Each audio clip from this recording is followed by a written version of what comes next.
Hey folks, this is the semifinal match of the Winter Wargamer Dragon Micro Deck Tournament on the Red Star Vanguard Discord server.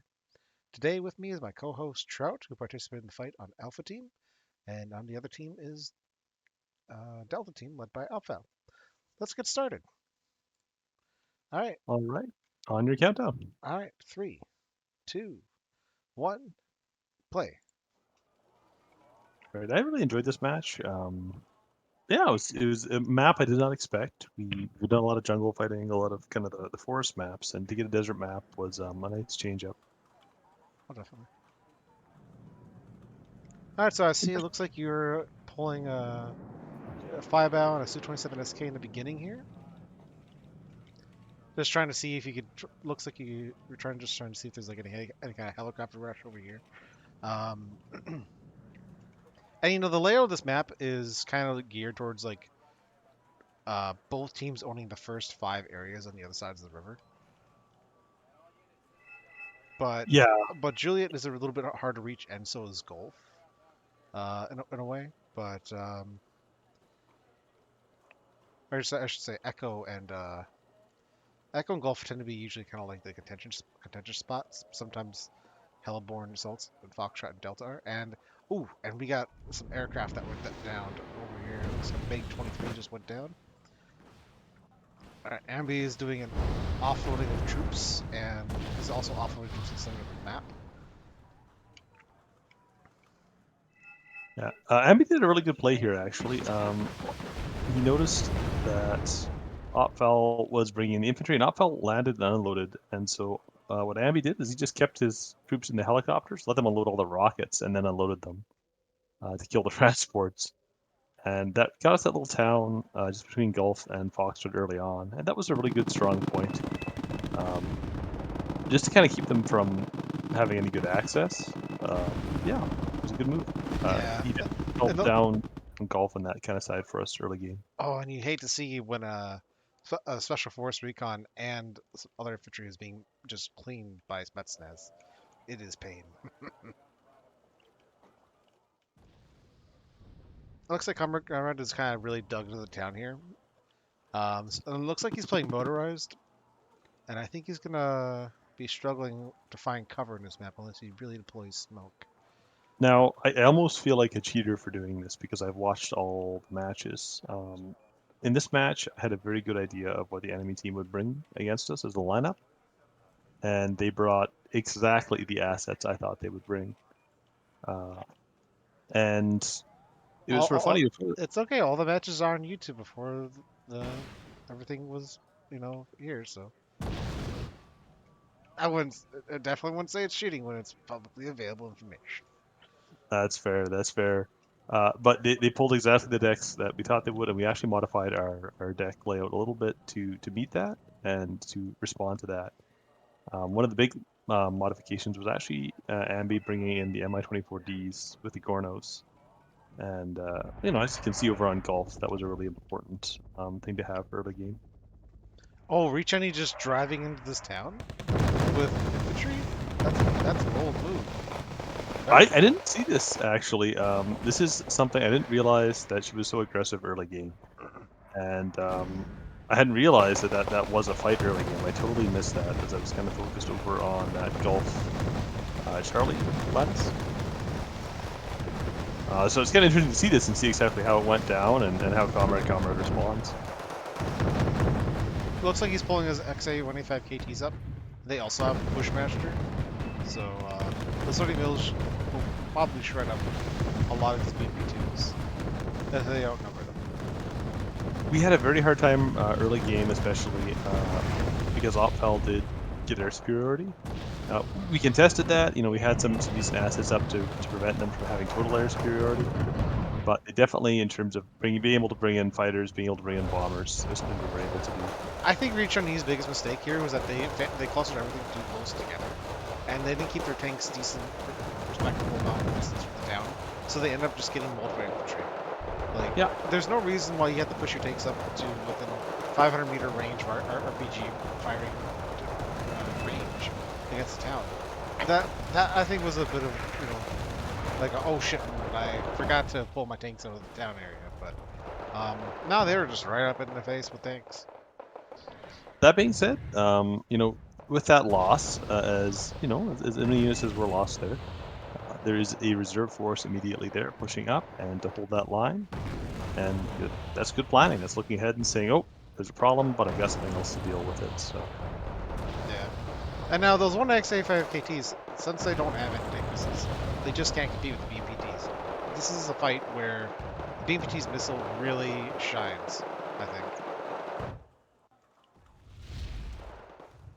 one of the interesting things that kind of developed in this map is it was almost, I think both teams took it for granted they couldn't push through the middle, because it's the middle.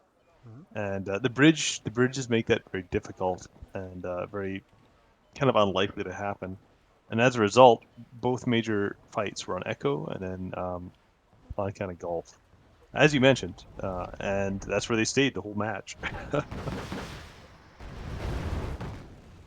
Now there is a whole meta where you can push across the center of the map, but you need amphibious vehicles to make it across the river. Yeah,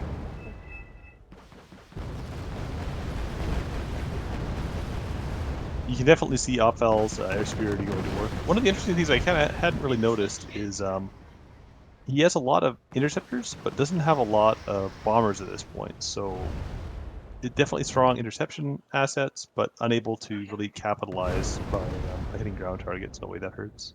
Mhm. We see Gotsam pulling some Dyna ones, which this isn't actually too bad of a tank for this kind of map because there's a lot of open ground. But I've never been a big fan of it. I'm going to be straight with you. I've never been a big fan of this tank. Uh, yeah, this is an interesting one. At this point, Ambi called me over and he said, like, look, I need some reinforcements over on Gulf. So in a moment, I'm about to actually dedicate my armor reserves at Foxtrot and dedicate to Charlie. And it's actually looking at it probably one of the decisive factors of the game in terms of it puts the assets there to prevent them from being able to push up into Gulf. Mhm. Um, and yeah, Also, I've been noticing it looks like you pulled your PHL 81s, and they've just been kind of peppering over by Delta Echo. Like, mostly they've just been hitting some of the transports, but I got this one XA 180 here that was kind of just keeping tabs on for damage. It only took one damage from it. yeah, I brought them out, and I thought they would be this powerful asset to counter, not so much tanks, but to be able to blow up transports, knock out anti-air, knock out commands potentially, anything with fairly light armor. And they didn't really do that much in terms of actual damage. I've watched the replay once before here, but they certainly made it feel like there was a lot more going on than there was, and they acted to dissuade several attacks. And I don't think I'd recommend them, but they definitely had a role in this match. Yeah, I've always found that the best way to use the cluster munitions like that is just like stack them all and fire in one position, and that's like the most effective way to actually deal real damage. Absolutely, I agree completely. If I would have done, I tried to do them kind of in stacks of two, so I would fire two off in the same location. But to get actual good effectiveness, I would have had saturation fire areas um, to actually do enough damage to make a difference.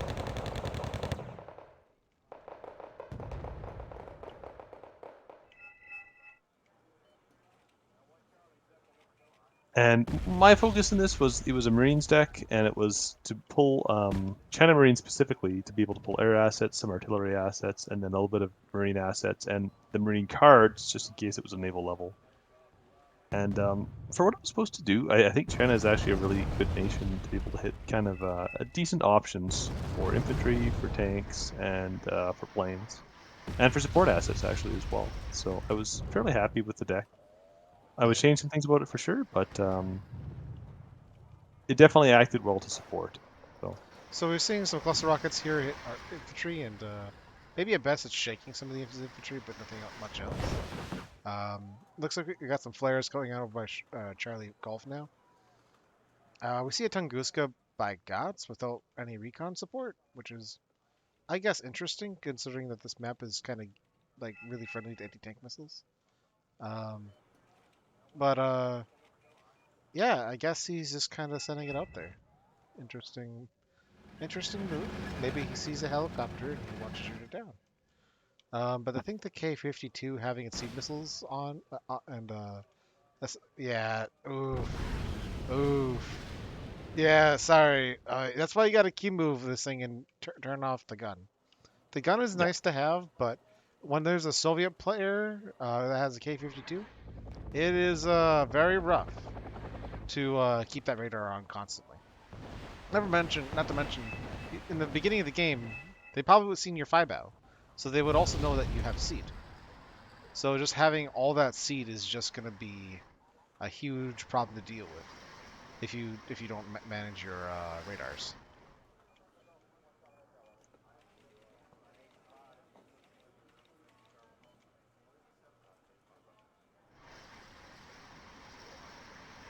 Yeah. So at this point, I've actually, what I mentioned, I thought it happened a bit sooner in the game, but I've committed my ZTZ-59s over to Gulf. And had they attacked from Charlie into Gulf with the weight they had at that point a little bit earlier, I probably still would have reacted, but they might have been able to get a really good foothold. And so at this point in the game, we kind of set up, you know, we're in a position to take a point lead, and that's kind of what happens. That was part of our plan early on. I pulled extra command to make sure that we had Hotel and Foxtrot right from the beginning, Mhm. and that gives us that 360 points off the start to their 0. And by the end of the game, it meant we learned something from our last match, and it was definitely that you want to have the onus of action forced onto the enemy. So whoever you're opposing, you want them to have to come to you in your defensive position, Mm. because it means they have to risk the attack, and you can respond to it from there. Oh, very easily, yeah. That is the onus of oh, how do you say conquest.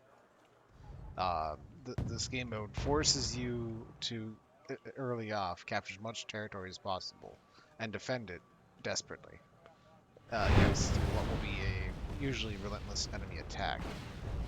Because if you don't occupy enough territories, you're going to bleed bleeding points.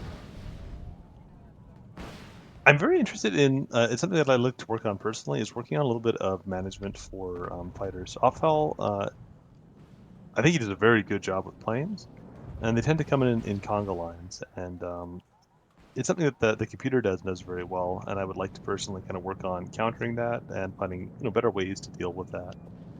Uh, Spags are a great way to deal with aircraft if you can fly over friendly territory, or quote unquote friendly territory, where you just kind of have like a couple of shulkers or something hidden in the tree line, and you can try to force the engagement over them.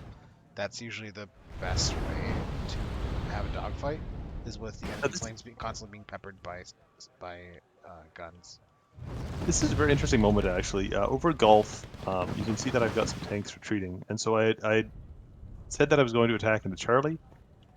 I saw the T-72M Yeah, one. you made an attempted push here, but they were still relatively too dug in for you, because they had Well, anti-tank missiles and some M1CZs.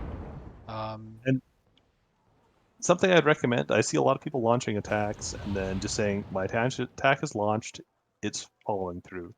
I realized what I was advancing into. I realized that my artillery hadn't come online in time to actually hit the targets, so I canceled the attack. I said I can't do it. Sorry, guys, mhm. and just put the tank assets into Gulf and the defensive. Um, and knowing that when you've gone in too far, you're in a position where it's dangerous and you're going to lose major assets. Sometimes a tactical retreat, you know, regroup and Tactical repositioning. Wink. tactical repositioning. Yeah. Yeah, yeah, yeah. So uh, in the end, I think what this did is it actually ended up putting a lot of assets into Gulf, and that just strengthened up that position for when they, inevitably attacked into that position. So, Oh, this Eric Ranajakari only coming in with a two-man squad up the mountain. I don't know what they're hoping to achieve, but I don't think they're going to win it out against 20 Mutcherson plus. All right, so looks like we got those PHLs firing on Charlie over here. yeah. Let's Now, see what kind of starts happening over here. that was supposed to line up with my attack, and so it kind of tells you, just be aware of your timing for artillery and how long it takes to get them on target, and then what effect they'll actually have. Because if I would have committed to that attack, and even if the artillery had come down, it still would not have been successful.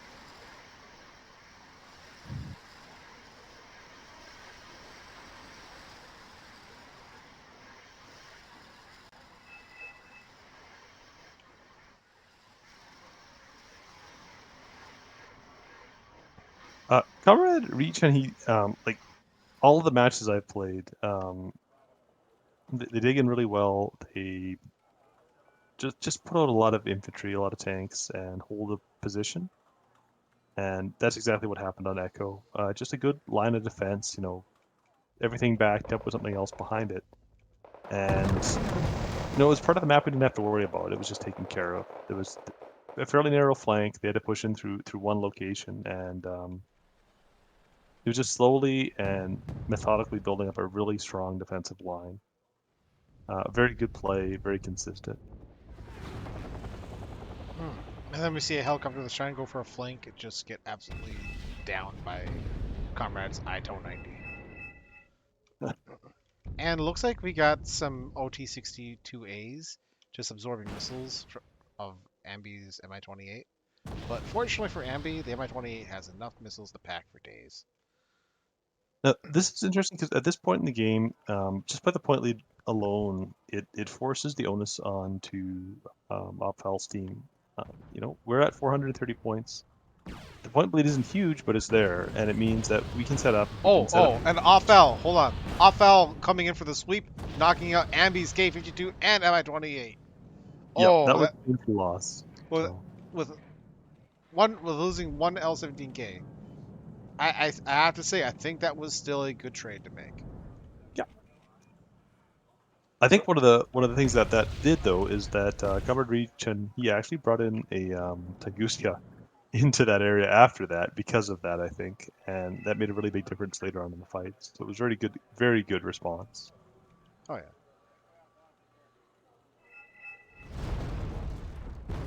Now this is an interesting one. With Comrade has set up very strongly on golf and in the forest around golf, but there aren't a lot of assets to actually be able to push, and so really at that Delta Echo, um, it's a stalemate. There's not a lot that can go on there because the defenses are built up. And I think they really do make the right choice here. Is they look over to Charlie and they start making moves on Charlie because it's where you can have some mobility from. It's open fields, um, but they've given us time at this point to build up on golf. So And also, I'm not seeing any artillery really here for the use of smoke. Like on a big map like this, there isn't a lot of cover, and you have to let smoke your predicted enemy locations or potential angles or smoke your own units under the cover of smoke. You have to do something for smoke on an open map like this. You cannot just traverse open field and expect to get away with it. I mean, that was kind of like the whole thing with I think it was the Sinai War, or the Sinai Peninsula, where a great deal of tanks were completely destroyed, more than half the tanks, I think, by anti-tank missiles. Um, and if you just aren't planning against anti-tank assets when you're pushing across open field, or anti-vehicle assets, you are in for a world of hurt. now this is part of where I was planning to fill in the role to provide that support, and so I've actually got mortars on both sides of the map that can get called in for Echo or get called in for the Gulf side, as well as I've got the rockets to provide sort of a heavy counter. The rockets weren't as effective as I'd hoped, but we had the assets there, and until fairly late in the game, they definitely didn't have the artillery assets to properly cover in advance. Look, here again, you're peppering their units again to some effect.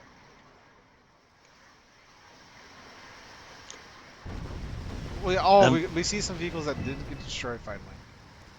I think, finally, after all those launches, yeah, I think it definitely was not a unit. the supply Yeah, trucks. yeah, definitely not a unit. I wouldn't probably recommend the unit, but it did its role, and it did enough dissuasion to kind of say, oh, do we really want to commit? Do we really want to go in? And it kept the onus on on them stopping before attacking and bought us the time. So I don't think it was a good choice, but I don't think it was an awful choice. Yeah. Although I have to say, I'm not the biggest fan of Ambi's Eaglet End here. I think for its concealment is good. For a big town fight, it is good. But the way it is being used here, I think you could get away with a regular anti-air unit and be just as fine, if not better. Um, because earlier I saw a plane that was being engaged by the Eagle N. Eagle N does hit it, which was great. It did 5 points of damage, but the plane quickly got out of range. So Now, go ahead. yeah, the Eagle N just has really limited range. I think we're gonna see it firing a missile here, but again, it's not having any supplies, so it's not gonna be able to do much of this anyway. So Gusto starts coming in, and this is where it really shines. Yes. This is, I mean, when that Tunguska got there and it did work. Yeah, just It down to definitely MiG cut off. 29. I Yeah. think this is the aforementioned meme MiG that that Comrade brought in. But they've actually done a pretty good job of getting recon for it. They got recon infantry in this Spatava and the Hera. So they have decent recon on Gulf. And I guess it shows you some of the weaknesses of even, the best recon. You can't see everything. And Yeah, no, like I think the Svatava should be staying behind other vehicles, allowing those vehicles to absorb hits or otherwise, but using it in a way where you kind of cross the field. Medium stealth only does so much for you. Yeah, yeah. Well, I mean, you can still see quite a ways out, but the distance you'd have to close in order to see stuff inside the tree at that range is almost right on top. no, Unless this they is an start interesting firing. one because I think this is a coordination issue. The Mi-25s come forward. They try to, go into an assault, and they're pushed back by our air assets. And they drop their infantry in the middle of a field, and the tanks come in just a little bit too late, and so that two-phase of attack instead of a unified attack. And Uh, we're seeing Comrade's mortars here try to focusing down on a single man squad of infantry of manpads that had no longer any anti-air missiles left, because the aircraft are spotting it, while the attack is happening over here and there's no smoke to allow these tanks and otherwise to close distance. It's really painful to watch because now we got the Eagle Ends trying down these helicopters, and they got off missiles now. They're to do some damage. I feel like the use of smoke here was critical, and it's not happening. Oh, the I-190 gets downed. The Su-25 is trying to get the other one and fails, but Comrade gets the down on the Su-25D, and it's down to a few missiles left, and L-18s from Opval are coming in to try to help level the fight here. And the Tunguska is kicking in, doing a lot of work. Turbo, looks like you were having a rough time over there. Ambi's Mi-28 is just fucking probably quaking in his boots right now, wondering what the fuck it's gonna do. After all those planes yes, are up in the air. pretty much. Pretty much. Uh, Um, Especially when that Mi-28 has no recon going for it. it's very interesting. It's one of those times when it was very close to that line being broken, and Gotstam's tanks could have very easily pushed into Gulf there. The artillery didn't really do that much damage, but it was enough to say, oh, they're shooting at us and something's coming in, and it kind of pushed the attack back after the Mi-25s went down. Yeah, it adds a So lot of pressure. the defensive is easier in terms of the coordination required to pull off a good combined arms assault to make sure you've got the aircraft, the smoke, the helicopters, and the tanks and the infantry, and you've got them in the right order. And for me, that's part of the game I definitely still have to work on, and it's being able to transition from a good defensive to a really solid offensive. And over here, over by Echo, looks like we have some action going on. Super Glove coming in and sniping out a T-72S1. Oh, that is pain. Maybe that was just a regular M1. But still, painful. So we're starting to see some smoke deploy here by Comrade finally. Looks like he's pushing in past to try to get some spotting going on. Probably for friendly planes. Comrade using meme makes to kind of patrol over Delta over here. I'm not really seeing like a wide spread for them, which is one of the things that always kind of worries me about fighters is when you stack them up together in a Congo line, a big missile from like a Cub M or something will probably splash or damage the other one next to it. So I always recommend fanning out your planes a little bit, but that's just me. One of the funny things here is they actually managed to sneak these. Comrade managed to sneak his infantry transports right up into the bowl of Echo, and we didn't see them. We didn't know they were there because of the landscape. Uh, Yeah, unless you have somebody on the other side of the hill, you're not gonna see what's on the other side of the hill. that's pretty much it.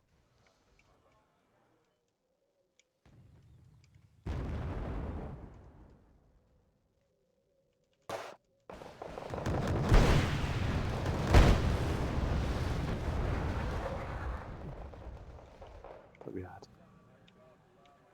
Definitely, I think one of the things that Ambi did really well off the beginning of the game, I mentioned it before, was getting the Gorno Strelkys and helicopters forward to Gulf on that side and really securing that so we could get the slow, steady point bleed.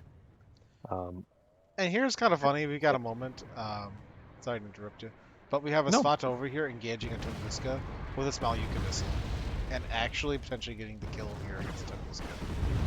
But oh, Ambi's MI20, MI20, MI8 is coming in to deal with it, and the mortars take out the Air Shikari before the MI8 has a chance to fire, taking out the Svatava. So very solid play by Richard using mortars to hit that position. And it kept it alive with 1 HP. Alright, so it looks like we have another peppering coming from you over by India. And it looks like you're going to be hitting back into Charlie. I think at this point we'd had some artillery coming in, so we wanted to try to counterbat the artillery. So they're going with Telmark 84s. Interestingly enough, they had just decided they wanted to do another armor push at the same time that came down, and I think at this point it actually sort of intimidates them, and they back off the armor push because of the artillery.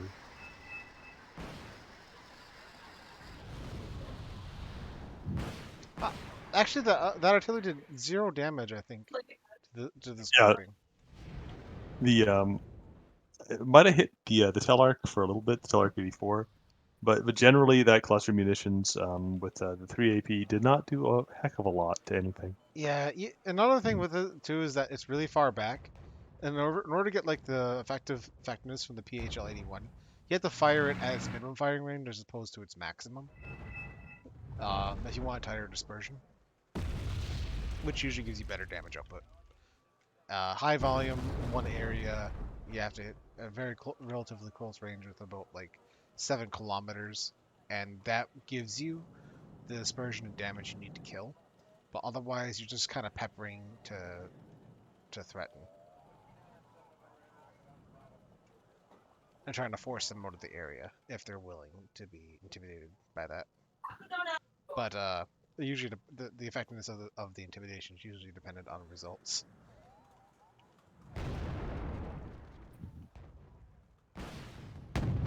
Comrade Watch trying me to. again. Oh, comrade trying. I'm. Go ahead. We got Comrade trying to push open field with a T-55 recon, only to be completely clapped out by anti-tank missiles. Huzzah for anti-tank missiles in desert maps. This is the point which they try to kind of push over the mountain, and they got spotted and just did a bit of battery on them with the mortars, and they pulled back from the position and kind of just put it into the stalemated Echo again. It was a very long stalemate throughout the game on Echo. Oh yeah. But they are suffering a solid +1 point bleed consistently so far. And we are now at about almost the half-point point of the match. And I think they're going to start feeling the pressure here to mount to do something. As we start seeing some smoke start finally come in, we see Godstam pushing up OT-62A with what I believe is Motor Stroke.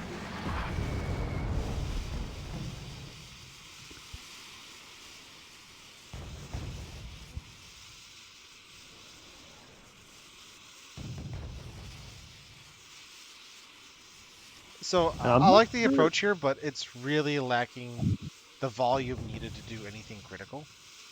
Yeah, I mean, it's good to bring things up. It's good to try to get a pressure in a forward position, but they're just that's one unit. Yeah, it's basically just a double stack of like 20 motor strelky that's still taking its time to get unloaded. Meanwhile, looks like we have some pings going on back over from Ambi. He must spot Ambivert. all these tanks over here in the back. Yeah, he brought in his K-52 and just pinged it for me. We knew they were there. We kind of spotted them a little bit on the, we saw them move back and managed to get a kind of an eyes on them. I think I Oh, lose both my Su-27Ks here, but we keep the K-52 alive, so that's there's some value in that. yeah.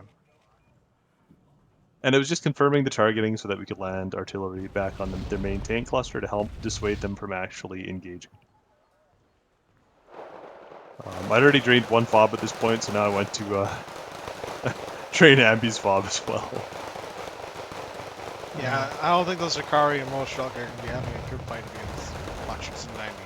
These are all shock trained infantry on top of the mountain, as opposed to regular trained infantry running up the mountain. But Gotsam Command Unit is fighting to help provide direct artillery support right, against the Machutsu. So, and we do have HAG artillery coming in to help the Machutsu as well. But also we have mortars coming in from you, Turbo, on the enemy pocket in the mountain, and they are now just completely wiped. So now all left for Reach I need to do is pull back off the mountain and have a pint, you know. Yep. Part of my plan was definitely I wanted to go center and I wanted to sit there because I knew I had the assets to support both sides. Um, so I had the mortars. They weren't, they didn't. At the end of the game, my kills weren't great, but it was an option there and an asset there to support from the center. And now we got MB's MiG-29 coming in, trying to hit this area over here. The command tank moving just before the bombs land.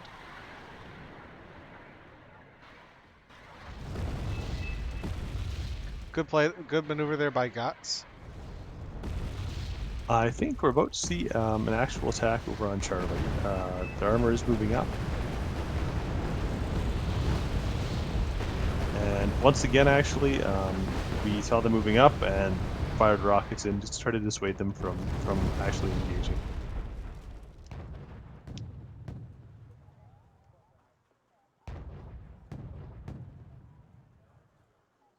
Sort of funny, like when you're playing the round, you're very sweaty, you're very worried about what's going on, and watching the round.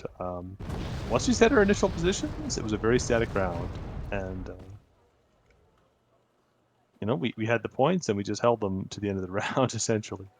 Oh yeah. But we got another push coming over here by Guts. He's got his anti-air at a distance off, and for some reason, it looks like he's turned off the missile where it wasn't really necessary to. But I think he's still kind of new to the Tunguska.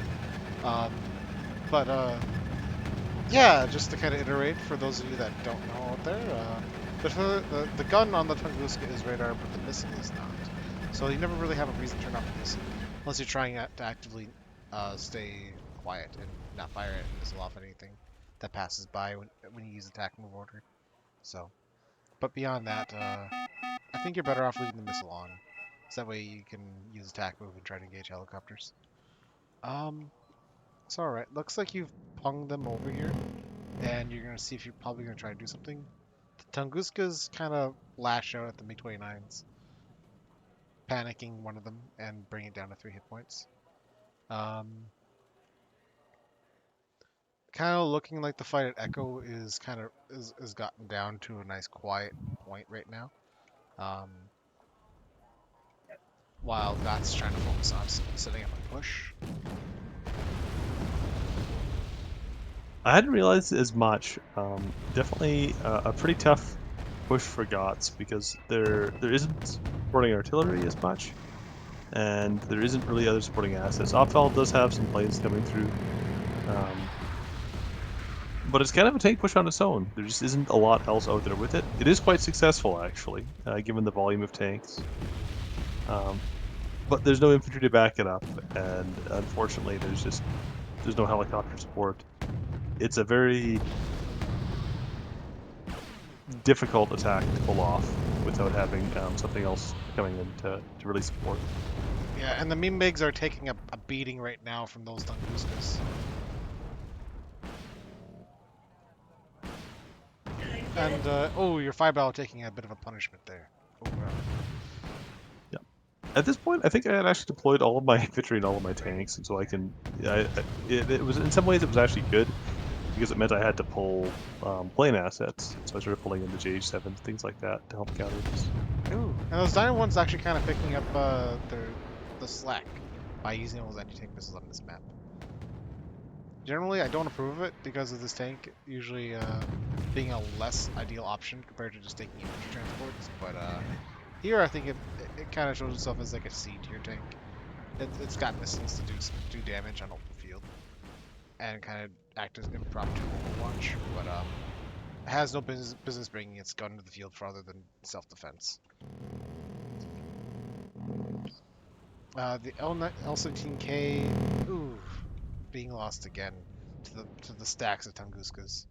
Yeah, Comrade Reach and he did a fantastic job with the anti-air, taking the fight on Elliot Echo, and also providing those support assets over on Gulf was very important. Oh yeah. So we see Gotsdam pushing his tanks in finally over by Gulf. And we got your artillery coming in to deal damage. Deal damage, did they?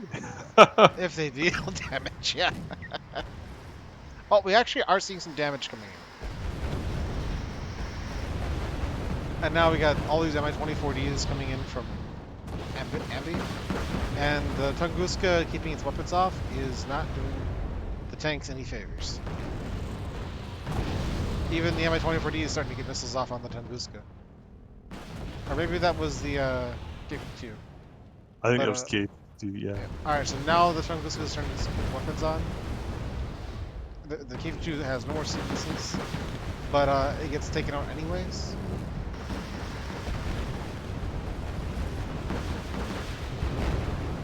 And Ambi definitely responded, just at the right time with the right asset. Those helicopters came in and did a lot of damage to those tanks and just helped clean them out.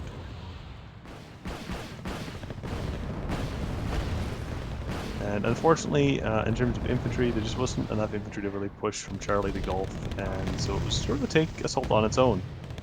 A good effort, but in the end, a very difficult fight to win. Yeah.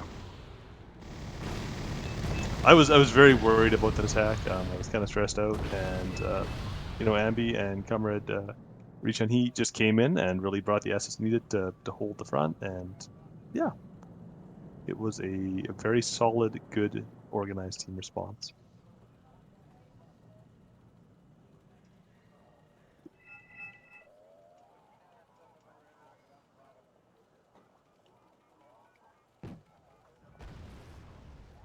At this point, I'd actually built up a bit of an operational reserve. So kind of over on Foxtrot, one of the concepts I've been trying to work in is just stacking up assets and having them ready to move where on the map they're needed to. And so at this point, I've got just a couple, probably like a tank platoon, sitting kind of comfortably on a Foxtrot, kind of ready to go to either side depending on what my team needs. Oh yeah. Um, While doing the and job also, of just covering the other side of the bridge in case for some reason the special Laufkleider and the Chorus Truck get taken out. yeah, we got another attack by Gots over on Echo. And once again, it's a tank attack, but unfortunately, it is not supported with smoke, and it's not supported with other assets. And the Mi-24Ds are doing what they're supposed to do, which is just coming in and putting down volume of fire on.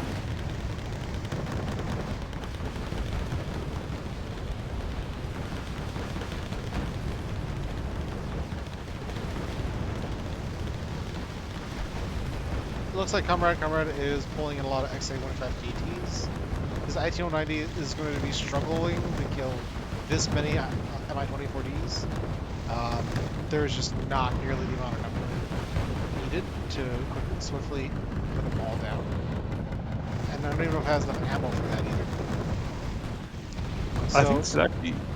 Sorry, go ahead. looks like the Mi-24s are just going to be doing a lot of damage here and getting away with it. I think this is actually a very good example of something similar to what happened to our team in our last match, is where our coordination was a little bit off, and so one of us launched an attack for the other one, and so the assets weren't there at the same time. They were there kind of in two waves, and so the tank assets would have definitely helped push this push forward and kind of punch through if they'd had the infantry assets to back them up and the air asset to back them up. And the anti-air And assets to cover them with the Mi-24s. Like if he absolutely. brought over like 4 Tunguskas to cover those tanks, it would have been an absolute slaughter of Mi-24s. Maybe And even it's 3.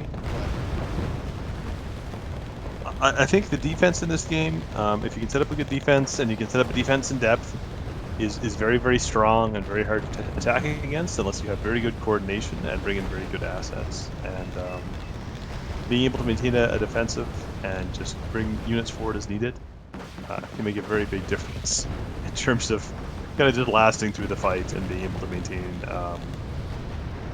choose when you want to attack and maintain the initiative. Yeah, that kind of seems like a common frequency that there's never really enough anti-air on the ground, and usually like a common helicopter brought by Red 4 is just going to be the Mi-24Ds in general. They're a solid attack helicopter, 55 points, 10 health. They're not invincible. They have a limited range of like 2450 with a missile and 2100 meters with the rockets, but they can be devastating if you only bring about 1 or 2, or you only bring one anti-air unit, because it's just the sheer volume needs to bring down like 4 of them. And I'd like So to point out exactly what I said about the other team pushing onto Echo and not being quite coordinated.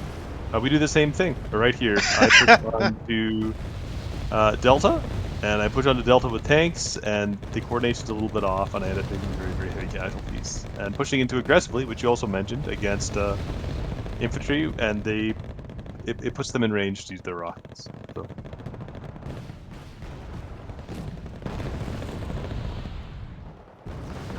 and again, we have a tank push happening again, but without much in the way of combat air patrol. So Opfal is just being allowed to come into the airspace and deal a lot of damage. So we've had surrenders from Comrade, and Ambi to help provide inflow of units to the field. And we are just going to be seeing another, for like the next 50 minutes, I think, just more of the pain that is going to be being drawn out of not having enough units. But Richani just trying to capitalize on all the ground that they could gain. Gotsdam trying to bring in tanks to counter all this. But looks like your 5-Bow has just been kind of doing work over here against radar units. A place for personal improvement. I look at this infantry assault, and there was some good helicopter support. There was some good artillery support. I should have smoked a lot more heavily to provide a good smoke screen for those infantry units to advance under.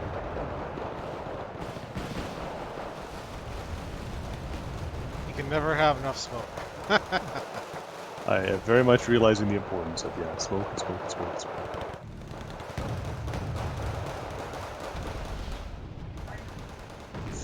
Yeah, I think even Ambi Spetsnaz, despite their training and whatnot, will not hold up very well against Yukari that are in place to buildings. I just don't see that coming out well for them.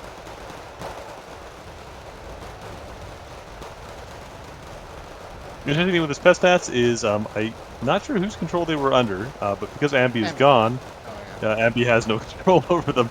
Oh, So that's probably why they're just sitting there. oh, I think one of the defaults, they might have gone to you. Very, very likely. And that was probably me not paying attention to the assets. Yeah, that happens. Alright, so Gotsdam's Modus Chelsea struggling to move. They're all panicked, and regular line infantry, once they're panicked, are just slow as hell. Looks like artillery is doing some work over here though.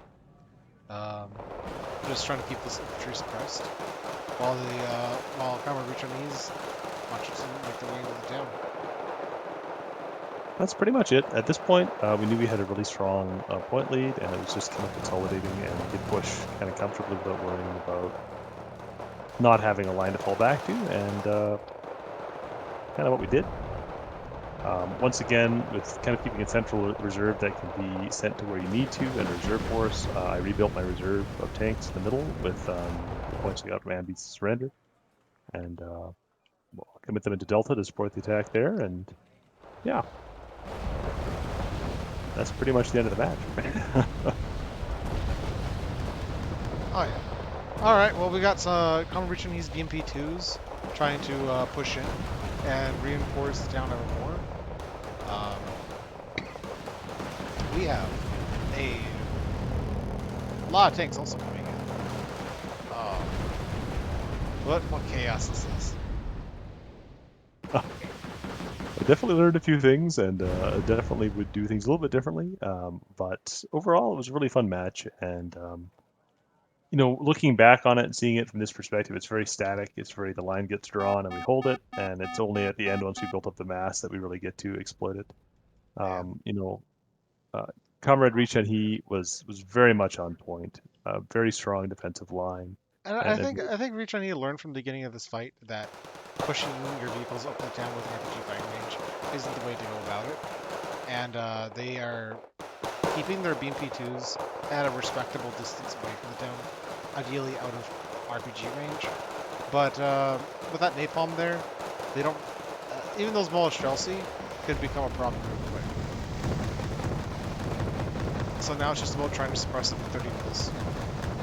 While we got about 70 Machutsen pushing into Delta. And those Shikari are just not going to hold up.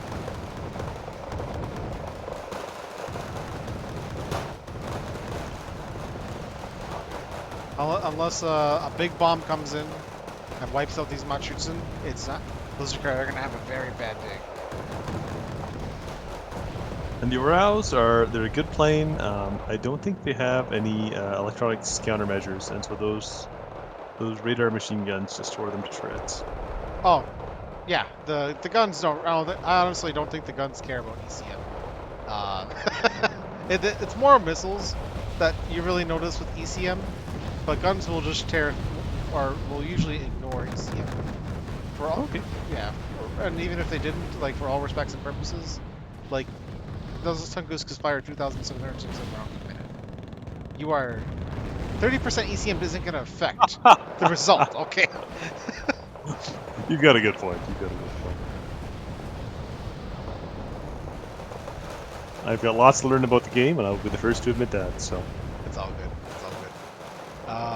Yeah, it's just the Tunguska has a really impressive fire rate.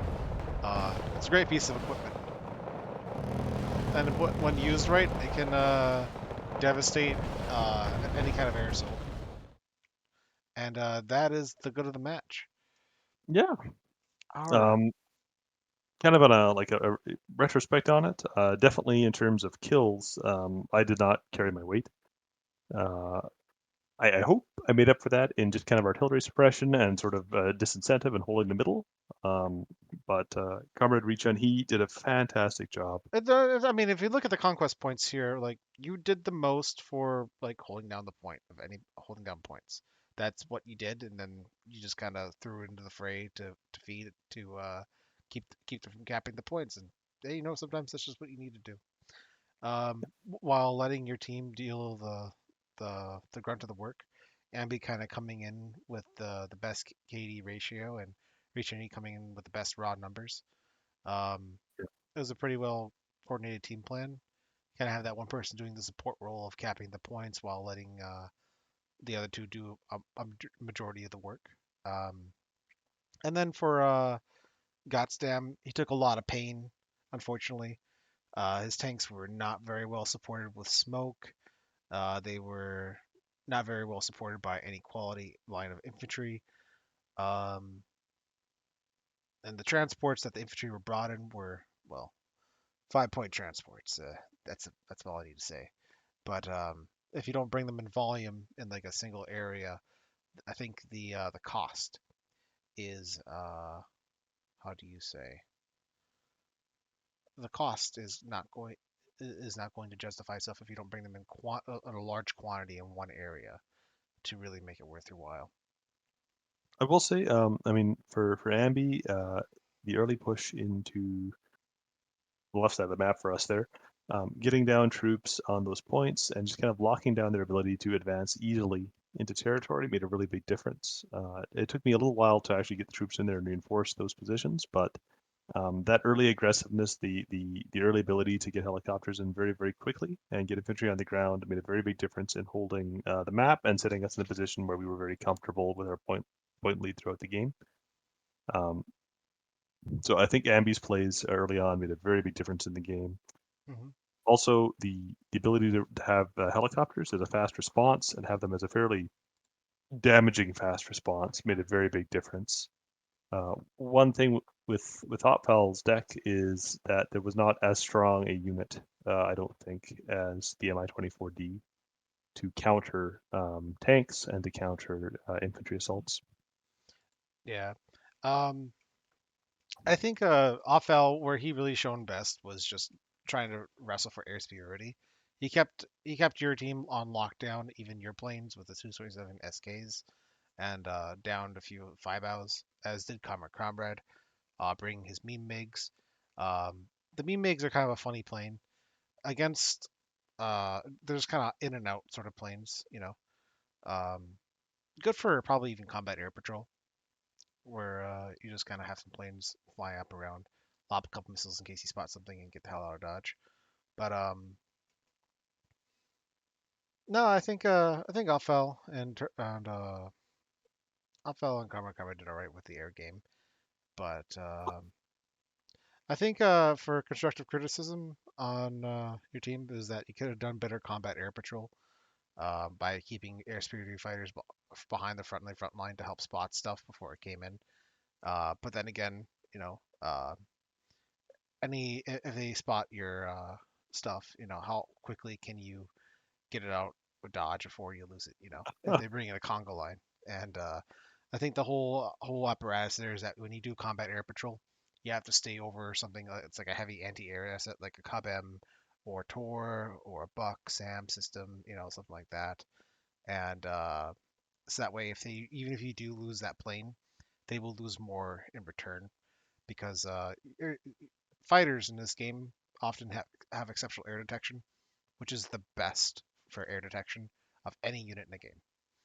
Uh, and if you don't utilize that to your advantage, uh, you're going to be punished for it. And you did punish them for their anti-air assets for not having uh, active combat air patrol over their anti-air. So that's just part of the layered air defense network system, where you got to have your vehicles to guard your anti-air with heavy equipment and stuff to counter helicopters, and then you gotta have planes up in the air above them to help ensure that they just don't get bombed or just sniped out while they're on the move across open field. Uh, there's a layer there, and you have to force the enemy to peel them off if they want to be effective against you. And if you don't do that, you're in for a world of hurt. Quickly over for the team, I think Comrade did a fantastic job setting up a defense in depth, Hmm. kind of as opposed to Comrade Reach and Heat. So getting those assets in the towns, getting the forests, getting some artillery support up, getting some anti-air support up. That was a position that until the very end of the game we could not successfully assault, and we could not successfully get the mass of troops needed to assault. And it was a good defensive. It was a very strong defensive. Hmm. For Opval, the air superiority and bringing in those fighters and just keeping us out of the skies, and we always had a presence, and so it gave us room to not just be absolutely annihilated by his planes, but it definitely meant that we didn't have the advantage in terms of air, and he did a very good job of locking us down in terms of airspace. And Gotsdam, had a very hard job because Comrade was, the infantry and the defensive. Opfel was the air response, and that means really on a match like this where you've got to take the offensive initiative and you've got to take back points from the enemy and knock out their command units. That was essentially left to Gottsdam. That was his job, and doing that without having really solid support from an artillery player or really solid bombing support, and having that perfect timing, where you can call and you say, "Hey, Outfall, I need this here right now." That's a very hard job to do, especially without, like you said, the smoke and without the other artillery assets. And given that job, I think Godstem did a fine job. It is a hard place to be. It's a hard place to have expensive tanks and have expensive tank assets and volume and have to commit them and say, okay, I'm putting them in here and I know they're going to survive. I'm pushing them into a tree line. That's a very dangerous place for them. But who else is going to do that? Who else is going to be able to have those assets to do that? And given what they needed to do, those were the attacks that were needed to be made. They could have been made perhaps a bit differently, but with more support and with more smoke and a few other things. But that was Gottsdam's job, and he did it and did it damn well as best he could, and often, kind of without as much support as you'd really want from your teammates. Um, and so it's a practice, it's a communication thing, and it's an improvement thing that everyone has to work together. And I'm kind of intimidated by the next match we're playing because I know we're going against a team that is very coordinated and they have very good communication and they have very good use of assets between each other. And it's hard to do. You really have to know the people you play with, and you have to have just that quick, accurate, and open communication. Indeed. Um, and so, you know, given the circumstances, given the other assets the other players had, Gotts did a great job just trying to get that mass built up and pushing it in. Indeed. Humble So, words. Humble words. All right. Well, thank everybody for watching, and we will see you for the next match where we will be having the final off. Have a good one, and uh, take care. all right, have a good night.